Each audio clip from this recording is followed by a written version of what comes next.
Hi, and in a week when I dragged my lazy ass up to some new Azerite traits and got Vampiric Speed and Gallant Steed, you can now just call me Speedy McSpeedy. But what I want to do here is have a little look at the PTR in its current state. We're not very long now from it releasing, it's basically a week and a half.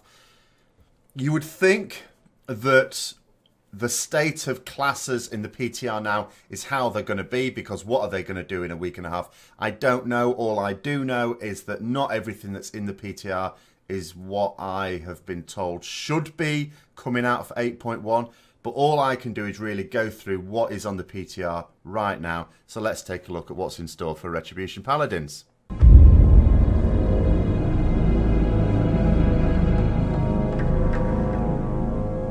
So, changes for patch 8.1 for Ret Paladins. There are buffs. It is just buffs. We are getting pretty much what we need, I think. There is one other buff that I'm anticipating, but it's not been on the PTR yet. I'm a little concerned that at this point it's not there. I can't really say anything about it, but that's disappointing. I really don't know why it's not on as well. They sort of know what they want to do. I don't know why it's not on there. Maybe it's just going to go live, but that's a bit worrying as well because it means we can't really test it. But I know a lot of people have shown concern. Well, Ret obviously needs a lot of work because look how it's been in Aldi. It's not been great. No, it hasn't.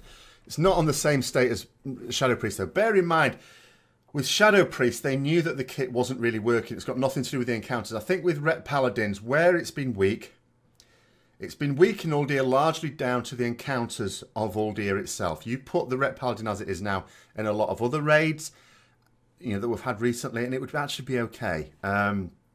Now, there's supposed to be a connection between the encounter design team and the class design team. Ian Hazacosta, said there would be as much, but there hasn't been. There's no evidence that that is now taking place.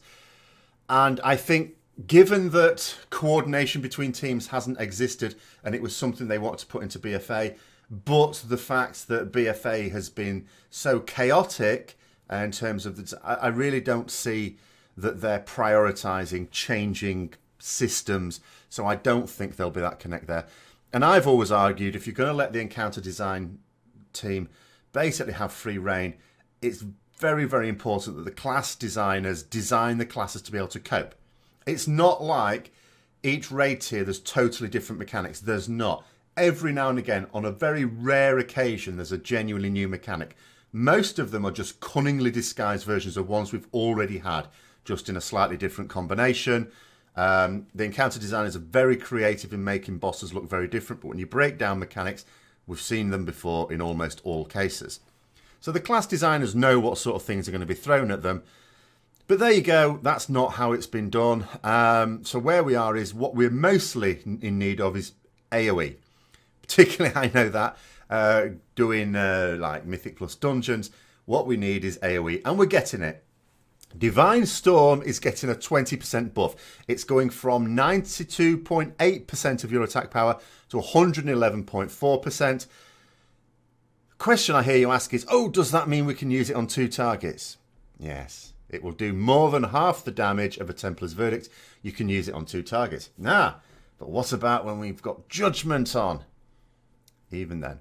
So I did some maths on my own character on the PTR, and what I found was, even with Judgment on my primary target, if there were 2 targets, the Divine Storm will still do slightly, very slightly more damage than just doing Templar's Verdict at that point. Obviously, it won't do as much damage on the primary target, so then you'd have to think to yourself, which is more important? But if you have 2 targets and one target is very important, dies super quickly, obviously in that situation, you'd always use a Templar's Verdict.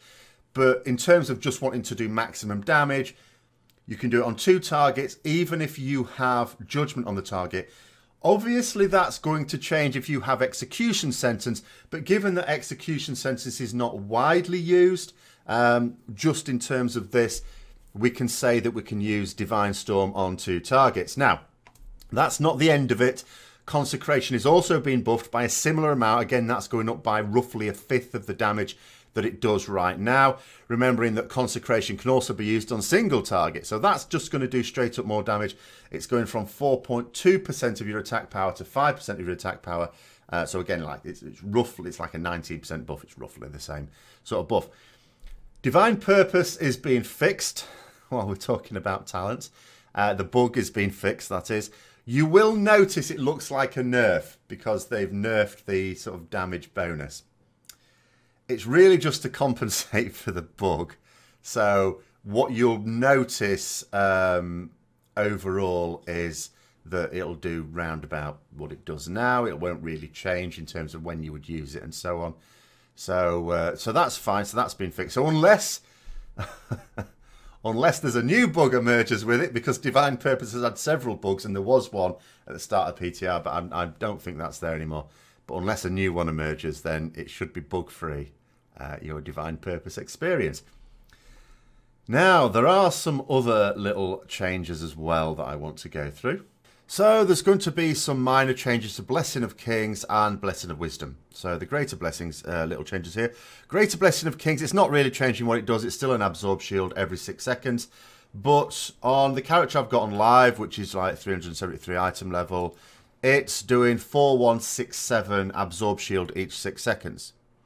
Now, if I go on to the PTR, what I have here is a character, this because I transferred this a while ago, 361 item level, so significantly lower item level, and yet the Greater Blessing of Kings is 4868 Absorb Shield every 6 seconds, so it's actually higher. So Greater Blessing of Kings is basically getting a bit of a buff. Now, Greater Blessing of Wisdom on live does 1% of our health and mana back every 10 seconds. But on the 8.1 PTR, it's 1% of maximum mana every 10 seconds. The health component has been removed. Now, I'm not entirely sure why this is. Maybe tanks were asking for Blessing of Wisdom or something.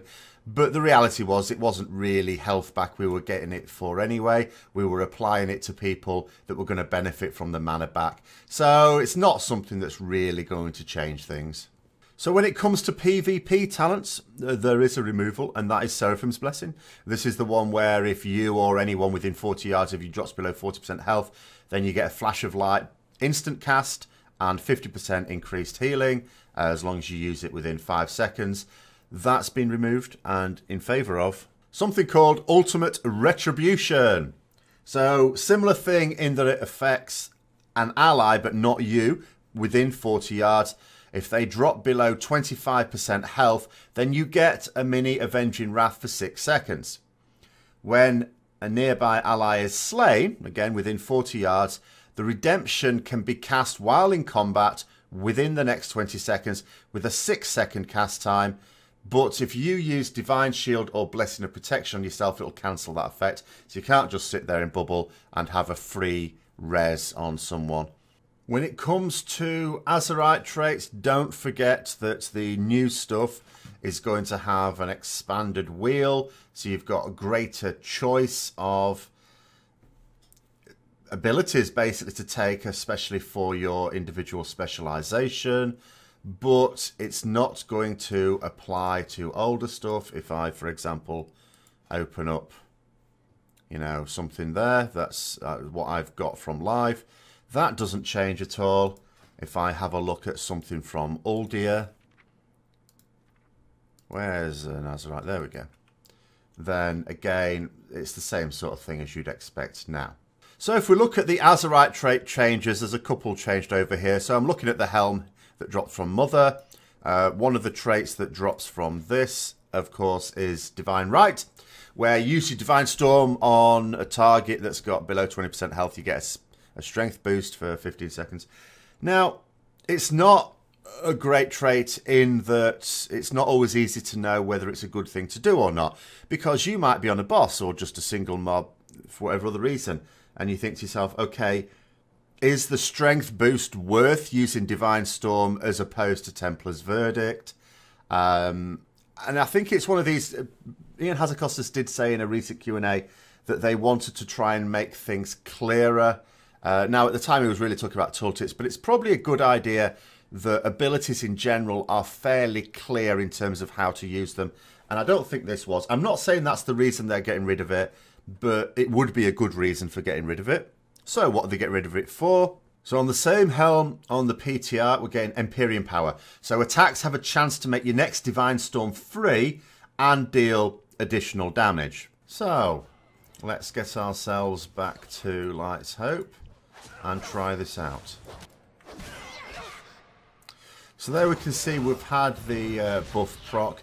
You get a fair amount of time to use it, 15 seconds. So, of course, if you're in a situation where you'd naturally use Divine Storm, then that's not a problem. It'll just get used. It'll do some extra damage.